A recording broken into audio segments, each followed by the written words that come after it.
ആരോഗ്യരംഗത്ത് ലോകത്തിലെ ഏറ്റവും മികച്ച ലോകത്തല്ല, ഇന്ത്യയിൽ ഒന്നാം നമ്പറിലുള്ള സംസ്ഥാനം കേരളമാണ്. ആ കേരളത്തിനെക്കുറിച്ച് ഒരു കാര്യവും നിങ്ങൾ അനാവശ്യമായിട്ട് സംസാരിക്കരുത്.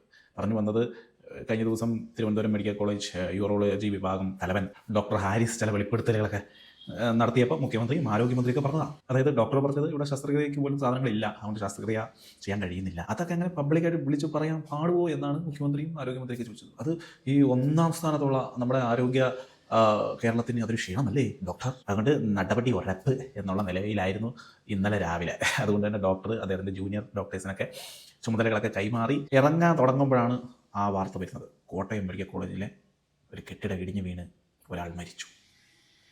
അതായത് ഇന്ത്യയിലെ നമ്പർ 1 ആരോഗ്യ സംസ്ഥാനത്തിലെ ഒരു മെഡിക്കൽ കോളേജിലെ കെട്ടിടം ഇടിഞ്ഞു വീണ് ഒരാൾ മരിച്ചു. ഇനി ഇപ്പോൾ എന്ത് ചെയ്യും? എങ്ങനെ ഇത് മൂടി വെക്കാൻ സാധിക്കുമോ? ഇപ്പോൾ ഓൾ ഇന്ത്യ ലെവലിൽ ഇന്നലെ ചർച്ചയായി കഴിഞ്ഞു. പക്ഷേ ഇനിയും നമ്മളിങ്ങനെ തള്ളിക്കൊണ്ടേയിരിക്കും. നമ്മുടെ സംസ്ഥാനമാണ് ഒന്നാം സ്ഥാനത്ത് ആരോഗ്യ കേരളത്തിൽ.